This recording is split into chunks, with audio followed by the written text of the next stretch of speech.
नमस्कार, आप देख रहे हैं आपके साथ मेरी बात और मैं प्रिय रंजन भारती। कांग्रेस एक ऐसी शाश्वत पार्टी है भारत की जिसे न जीत हजम होती है न हार पचती है। जी हाँ, मैं हरियाणा विधानसभा चुनाव की बात कर रहा हूँ।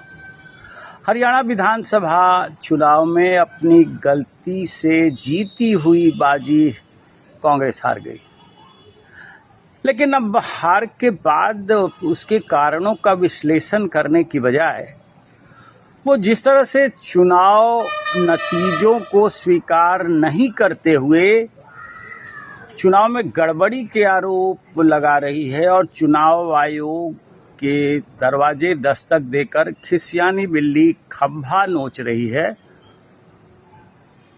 वो यही लगता है कि बस उसे इतने सालों में कुछ सीखने का मौका नहीं मिल पाया। अब तो और नहीं मिल पा रहा है, क्योंकि उसके नेता जिस तरह से बड़बोलेपन के साथ अपनी राजनीति कर रहे हैं, वो भारत की जनता को तो स्वीकार नहीं है। अभी चुनाव आयोग के पास जब ये चुनाव में गड़बड़ी के आरोप लगाने पहुंच गई कांग्रेस, तो चुनाव आयोग ने टका सा जवाब दिया, बड़ा कड़ा जवाब दिया। पत्र लिखे मल्लिकार्जुन खड़गे और जयराम रमेश को कि भारत के संसदीय इतिहास में ये ऐतिहासिक बात आप कह रहे हैं, ऐसा कभी हुआ ही नहीं है। अब उसका जवाब इन्हें देते नहीं बन रहा है। कोई जवाब है ही नहीं तो देंगे क्या? कांग्रेस की यही फितरत हो गई।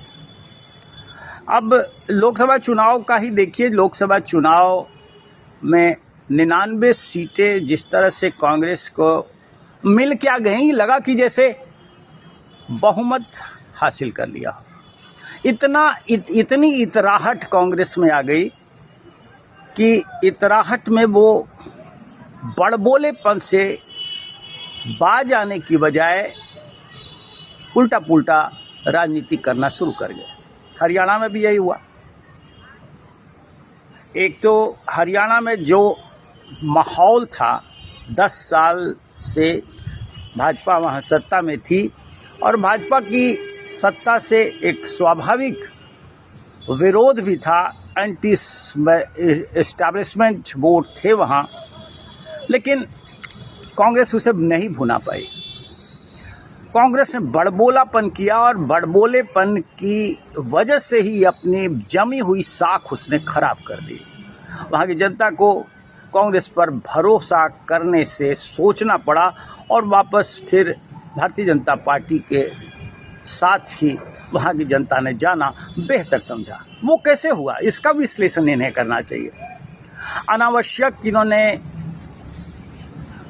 भूपेंद्र सिंह हुड्डा को महत्व दे दिया और भूपेंद्र सिंह हुड्डा ने कुमारी शैलजा को नीचा दिखाने का कोई भी ऐसी हरकत नहीं छोड़ी होगी जिसकी वजह से कांग्रेस वहाँ टुकड़ों में बट गई, गुटबाजी बिखर गई। ऊपर से कोई अलायंस इंडिया फैक्टर का नहीं हो पाया। आम आदमी पार्टी से कोई संगठनात्मक और चुनावी तालमेल का स्वरूप नहीं बन पाया। इन सारी वजहों से वहाँ जनता के भीतर नकारात्मक संदेश गए। जो माहौल भाजपा के खिलाफ था, कांग्रेस उसे कैश कर सकती थी, कांग्रेस उसका लाभ उठा सकती थी, लेकिन अपनी वजहों से इसने गंवा दिया। और तो और इसके नेता आपस में एक दूसरे को नीचा दिखाते रह गए और सबसे बड़े नेता तो जिलेबी की फैक्ट्री बनाने में लग गए।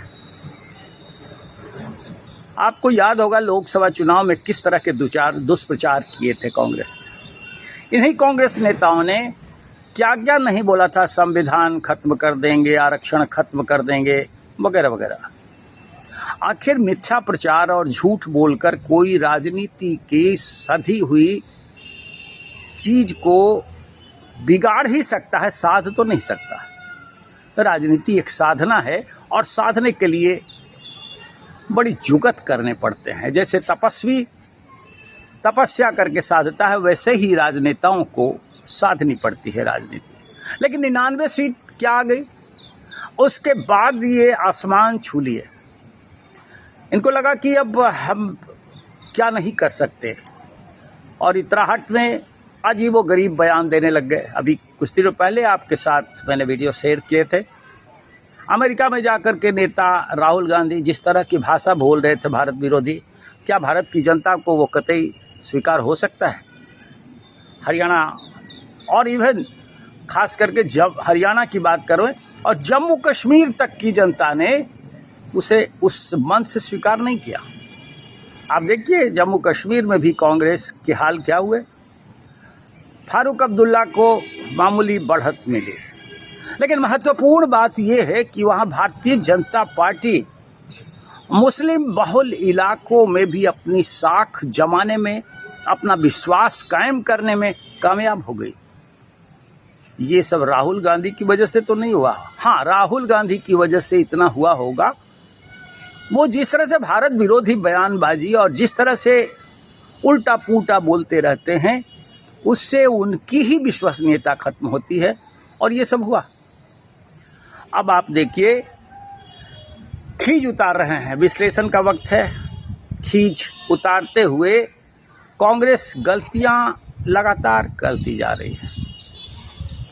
आपको याद होगा लोकसभा चुनाव के बाद जब परिणाम आए थे, तब इन्होंने, यही जयराम रमेश कांग्रेस के नेता जिन्होंने खोल करके आरोप लगाए थे कि केंद्रीय गृह मंत्री अमित शाह ने सभी जिलाधिकारियों को, देश के सभी जिला डीएम को फ़ोन किए और परिणाम में हेर फेर करने की नसीहत दी। जब इनसे प्रमाण मांगा गया, इसके पुख्ता प्रमाण दीजिए, तो ये बगलें झांकने लग गए। ऐसे ही उल्टा पुल्टा बयानबाजी इनकी रहती है हमेशा। तभी मैं कह रहा हूं कि जीत इनको हजम नहीं होती और हार पचती भी नहीं है। अब हार नहीं पच रही है। जीत कर्नाटक में आपकी हो गई, तब ईवीएम खराब नहीं था, जब चुनाव में गड़बड़ी नहीं की गई थी। हिमाचल में आपकी सरकार बनी, तब आपकी जीत खराब, जब चुनाव आयोग ने गड़बड़ी नहीं की।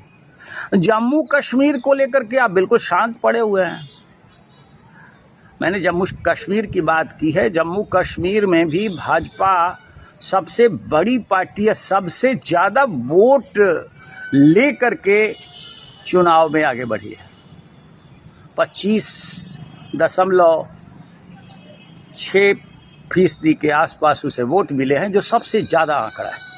हालांकि वो सत्ता बनाने में पिछड़ गई थोड़ा सा, लेकिन ये एक महत्वपूर्ण बात इसलिए है कि जम्मू कश्मीर जहां अशांत था, एक भारत विरोधी ताकत वहां लगातार सक्रियता दिखा रही थी और राजनीतिक शाह पर दिखा रही थी। वहां जब शांति का माहौल आया तो लोगों ने गले लगाया और लोगों ने अमल चैन से जीने की राह तलाशते हुए उस पार्टी के साथ जाना बेहतर समझा है, क्योंकि अमल चैन लाने के लिए उत्तरदायी है। उत्तरदायी कौन है? भारतीय जनता पार्टी या नरेंद्र मोदी की सरकार अगर नहीं धारा 370 हटाती, वहां पत्थरबाजी बंद नहीं होती और पाकिस्तान परस्त आतंकी उसी तरह से सिर माथे उठाए रहते। लेकिन अमल चैन लाने का जिम्मा मोदी के माथे गया है, और मोदी ने अपने बूते, यानी भारतीय जनता पार्टी ने अपने बूते वहाँ 24-25 से 29 सीटें लाए। 24% से बढ़कर, क्षमा करिएगा, 21% से बढ़कर उसका वोट प्रतिशत 25 से ज़्यादा पहुँच गया। ये एक विश्लेषण की बात है, लेकिन मैं बात कांग्रेस की कर रहा हूँ। अब कांग्रेस जिस तरह से खींचे निकाल रही है, कहा जा सकता है कि उसे राजनीति अब नहीं करने आ रही। अगर राजनीति करने आती, देश में सत्ता और बहुमत हासिल करने का लक्ष्य उसे साधना आता, तो इस तरह के नेता और इस तरह की बयानबाजी और इस तरह की कारस्तानी नहीं की जानी चाहिए थी। अभी वक्त है हरियाणा में जीती हुई बाजी क्यों हार गए, इसका विश्लेषण करने का, लेकिन कांग्रेस बेसिर पैर की बात कर रही है और इन्हीं बेसिर पैर की बातों से उसका सुपड़ा साफ होता चला जा रहा है।